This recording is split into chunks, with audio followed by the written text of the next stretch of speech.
Hey there folks, and welcome to Super Metroid. I've been kinda hyping this LP for a little while, but I decided to just go ahead and do it. This is one of my favorite games, of all time. So, yeah, let's just jump right into it. Yep. My son, don't feel downhearted, you can pick up where you started, with the knowledge not to fail that way again. Zero score is not an end, but instead where you begin, to figure out where you went wrong back then. So just hit reset and try again to win. The last Metroid is in captivity. The galaxy is at peace. I know a lot of you have probably played it, let's be honest. But if you haven't, you're in for a treat. Let me tell you that. Because if you don't like this game, honestly don't know what to tell you. I guess I'll do the text. I first battled the Metroids on planet Zebus, however you say that. It was there that I foiled the plans of the space pirate leader Mother Brain to use the creatures to attack galactic civilization. Wow, maybe I shouldn't do the text. This is kind of a flashback through the last game. First game, I should say. I next fought the Metroids on their homeworld, SR-388. I completely eradicated them except for a larva, which after hatching, followed me like a confused child. And this is Metroid 2, so it's kind of catching up to speed, because Metroid 1 was on the NES, Metroid 2 was on the Game Boy, now Metroid 3 is on the SNES, so one game per system. There's probably a lot of people that never played the first two. I personally delivered it to the Galactic Research Station at Ceres, so scientists could study its energy-producing qualities. This baby Metroid is a pretty key part of Metroid lore. Ooh. The scientists' findings were astonishing. They discovered that the powers of the Metroid might be harnessed for the good of civilization. I'm reading too fast now. Da baby! Only people that know Metroid M will get that. Satisfied that all was well, I left the station to seek a new bounty to hunt. 'Cause she's a bounty hunter! But I had hardly gone beyond the asteroid belt when I picked up a distress signal. Ceres Station was under attack! Exclamation point, exclamation point. Yeah, this is just a little prologue. It's kind of standard for a Metroid game, at least these days, to have a little prologue section. One of my favorites is in Metroid Prime, where you pretty much learn the mechanics of the game, since it's the first, first-person shooter one, but it also just, I don't know, it feels really cool. Okay, these controls are not great.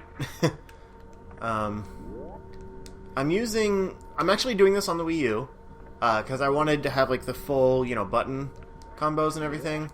But the Wii U Pro Controller has kind of weird inputs for the controls on this game, because it's not set up exactly like an SNES controller. So we'll see if I get used to them. I might just move them around, because the run button and the jump button are right next to each other, but the shoot is up above it, and that's kind of awkward. It's the baby. The baby. Oh crap, there's an eye. Oh no! It's Riddles! No! You are my cat, don't attack me! Ah! Oh crap. This is a weird fight because you can't actually lose it. I can just keep going and, whatever, not a big deal. But it's cooler if you can actually get him down. Yeah. Because Ridley's awesome, and I think that it's really fun to actually do the battle and not just let him win, but boom. Smacked out of the way. And I really like that fly-in sprite, because that's pretty much the only time they use it. Okay, sorry, I wanted to change the controls real quick, so that my shoot's actually, able to be done with my thumb. But yeah, what was I saying? Yeah, that sprite is only used like during that one fight, and at least as far as I know. And I think that's pretty awesome because like it just looks really cool. I don't know. I don't really have a reason, but I like it. The graphics in general in this game are just pretty awesome. Yeah, and friggin' they used the mode 7 thing that the SNES could do to pretty good use here, like with this tilting this tilting spaceship, and actually like the Ridley's coming in was a mode 7 part, and like the scaling of the ship as it goes back, like it's all just very beautiful looking. If you take into account the fact that it's stretching sprites, which isn't always the best, but I like it. I miss this style. And like, look at that! Like the ship coming in, like it shows depth to it, but it's the same. It's the same sprite the entire time. It's just being like mode 7'd with depth. And for those people that I guess don't know what mode 7 is, it's basically a way of manipulating a sprite as if it was a model. So, adding, depth of field, scaling, like rotating, all that kind of stuff to a stationary sprite. Kind of like what you can do in Photoshop, like with stretching and things. I don't really know how to explain it very well, but yeah. Anyway, we are now on Zebes. Zebes, however you say it. Pretend I'm saying it that way, but I call it Zebes, so deal with it, y'all. Yeah, you can come back to the ship at any time to save. And heal, more importantly. And if you'll notice, the map fills in as you go places, which apparently I can't look around. R takes you to your suit, so as you get upgrades, they fill into here. You can toggle some stuff out. This is like the only game, I think, where you can turn on and off certain abilities. In the other games, they just all kind of like compound on each other. But yeah, so quick little explanation out of the way. Let's move on to our first item. I'm trying to do a little bit more like educational take on this Let's Play because I really do, like, I love this game, and I'm not an expert on it by any means. I'm not an expert on anything, as you've probably learned by now, but yeah, I do know a lot more about this game than I do most games, so I want to pass on my knowledge for anyone that hasn't played it, or just isn't as familiar with it. So yeah, we're going down here into this kind of creepy area.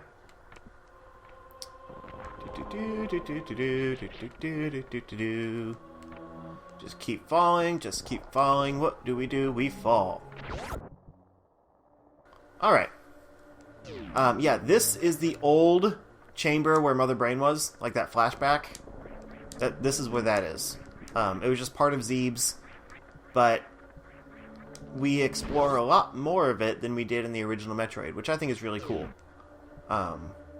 Because this is the same, like, overworld as the original Metroid, but much more expanded and changed with time.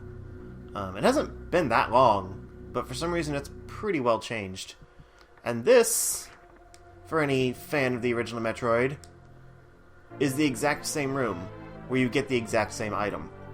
I don't know how it restocked itself. Maybe the Chozo, like, put a new one in whenever this one goes away. But yeah, blow that up, come through here. Yeah, this is actually where you start the game in the original Metroid. So you come down here, you go over there. Yeah, I think things like that are kind of cool. And somewhere along here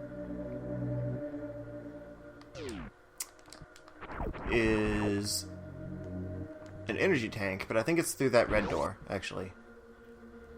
I don't know all the secrets of this game, so I get lost sometimes on that stuff. Come on. Well, there we go. And missiles! Yeah, this is just kind of a quick little, like, detour down into the depths of the original Metroid. I think mostly for fan service, honestly. But, hey, it works. It's pretty cool. Especially considering I never really got that far in the original Metroid. It's a super hard game. Grr. That's kind of annoying, though. You can't quite jump up high enough. And then, let's see. The controls for this are kind of awkward, because you have to... Like, you'll get more things across here, and you have to hit select to pull it up. And then, like, and then basically the shoot button to actually use them. And then deselect it so you can shoot regularly again. And that's a little weird, I gotta admit. But, you know, this game is a bit dated. There it is. Yeah, E-Tank. Can't get to it yet, but there's an E-Tank up there. We'll come back for it. These Metroid games are kind of known for their backtracking. You get used to it. And somewhat embrace it, I'd say. Yeah. So we are done down here for now. Like I said, we will come back. There's a whole other area over there that's opened up after you get more items. But for right now, we are going back up to the surface. Did you see those things turn toward me? Yeah, I'm being watched. That's what those cameras were too. And now, looks a little different up here. Because there's enemies! Oh god, no! It's space pirates, but they're like super easy for some reason. These are Samus's biggest threat. Granted, of course, they're not going to be that hard yet, but still, how are they really a threat? Come on. You're better than that, girl. Yeah. Okay. Ah, crap. No! Freaking... I get so used to her later jump abilities. I hate this early jump. It's also a little weird to play on this controller, because it just feels different than an SNES controller. And I've pretty much only played this way or with a... with a keyboard. Which also feels weird, but, you know, at least the directional keys are fine. This thing feels a little, like... I don't know, a little, like squishy, I guess? It's kind of a weird word to use, but yeah, let's go with squishy. Yep, come on. It takes so long to get up here. Why do you need this long of a tunnel? Oh crap. Okay. Gah. There's nothing to talk about while I fly up here. Seriously, it's so long. You jerk. There we go. Okay. And out. Yeah, that's all that was. But now there's enemies everywhere. I don't know why that, like, awokened? Why that woke up this area, but it did. And then we will go through here. It is 5 missiles to open a red door. It is no missiles to open a blue door. That's just a regular door. Crap. There are other kinds of doors later, and I will explain them as we get there. This is a map room, which helps to fill in areas. The rooms with like little dots in them means that there's some kind of power up or, you know, like collectible in that room, and you don't know those until you get the map room, so it really helps to, you know, find those. And not everything is going to be on the map. Like, no matter what, there's always secret areas. It's kind of the point. The map room just fills in the stuff that you need to know for the sake of, like, story progression, mostly. Oh crap. And it also tells you where save rooms are. So we'll go do that real quick. Because yes, the Wii U allows save states, but I forget to use them. So better safe than sorry. Onward and upward. Alright, well, upward?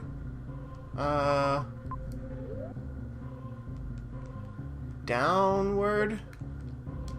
Onward and downward? These things are alive now too. Yeah, okay, I can't go that way. Okay. See, my problem is I know the areas of this game a little too well. Like the later parts when you come back and find everything. Because that's when the game really opens up and you can just kind of go back and get everything. So I get a little bit lost in the beginning because I just forget like what I can go through and what I can't. So we'll be fine. But we don't have bombs yet, so it kind of sucks. A lot of the areas are bomb areas. Early on, anyway. But it kind of funnels you through, like you know where you can go. They make it pretty obvious, at least. Yeah, I'm probably gonna die here. So let's get some stuff real quick from these guys. Crap. Come on. Give me your stuff. No? You. Thank you. Great. Okay. I'm so used to GBA controls for Metroid Zero Mission, where you just have to, like, hold a button and then shoot. I hate this selecting option. And bombies! I love bombies. But, surprise, this thing comes to life. Oh my god. Crap. Yeah. And he's actually kind of hard too for a first boss. Friggin'. Okay, I'm not. What? I jumped. You jerk. Dang it. You can get health from those things, but I'm not very good at it. Yep. Okay, whatever. We're fine. We're fine. No! Ah. Yeah, okay. Whatever. He broke a little bit. He's leaking everywhere. You're making a mess, man. Quit leaking on everything. What even is that? Is that sanitary? I'm pretty sure I shouldn't be walking on that. It's probably, like, acid. Crap. Oh, there's his head. And now he has no head. That's awkward. Okay. Come on. Yeah, boom, boom, boom, boom, boom. Yeah, all the stuff. It's so satisfying when you beat a boss and just, like, the room fills with things. Okay. And then run through here, because I don't have to worry about those guys. They're basically just, like, health fodder. Now, all those areas that needed a bomb, we can do. So let us bomb everything. Bomby. Bomby. And unlike Zelda, there's unlimited bombs in this. You can just only place, like, 3 at a time, I believe. 1, 2, 3... Yeah, about 3 at a time before they explode. In Metroid Prime, they actually, like, specify 3. So I know that, but I've never really, like, counted it out in this game. You can shoot diagonally. And up. It's just kind of awkward to do. Because you hold, like, the right trigger to shoot to hold it diagonally, and then the left trigger to go up. So, like, you hold them both to shoot upwards, and you can't move. Which is kind of weird. And then just left trigger does it down. But, again, you can only, like, jump to move. You can't actually move. Oh, there you can. Just not when you're up. Okay. I lied. Sorry. I don't usually do that. I kind of forget about it, so... It's not something I think about. Let's see. I don't... I'll go ahead and get that, I guess. Crap. They fill back in. Okay. Down here... to... Crap. We're fine. I'm not that worried about taking damage in this game. The only time it really sucks is in, like, boss battles where you don't get as much health. But right through here, I believe, is a missile expansion? Yeah. This guy won't come to life. There's only, like, 3 in this whole game that come to life. So it's always kind of startling. Okay. Now onward and upward. Well. Oh yeah. Boom. See? A lot of little secret paths and stuff that sometimes you just forget about until you go to.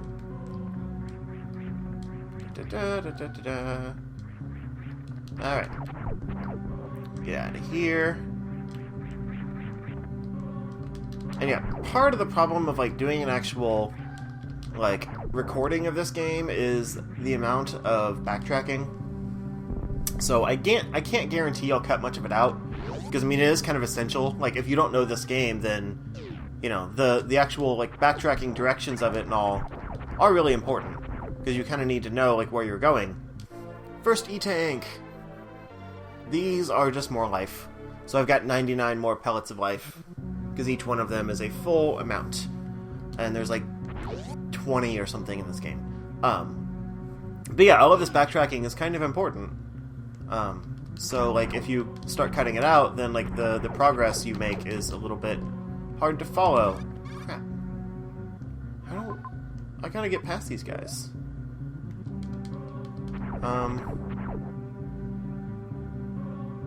Okay. Come on. Come on, buddy. No. Alright. Can I hit you that way? No. Seriously? Okay. Can I just go over you? No. Freaking... Yeah, different space pirates are attacked by different things. Which is kind of annoying.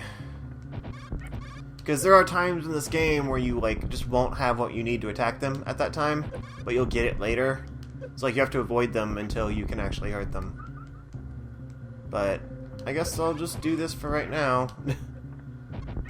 Because it works, at least. Okay. And then in here, which is...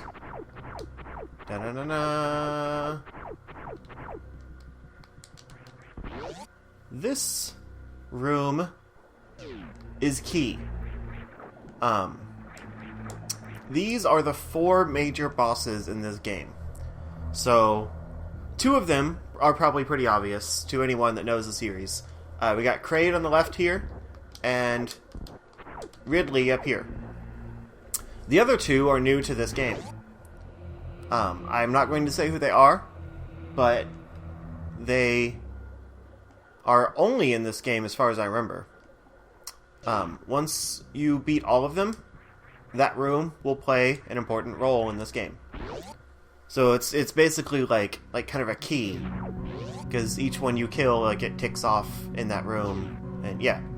So we will be going back there. It is one of the most important rooms, but I wanted to give you kind of a little tease of what's to come, I guess you could say. And these guys take forever, but you gotta kill them. And then they're little turds. Okay, there we go. Now, we go down to Brinstar again. And this is one of the cooler areas of Brinstar, because it looks all neat and like polleny. Yeah, neat and polleny. That's what I said.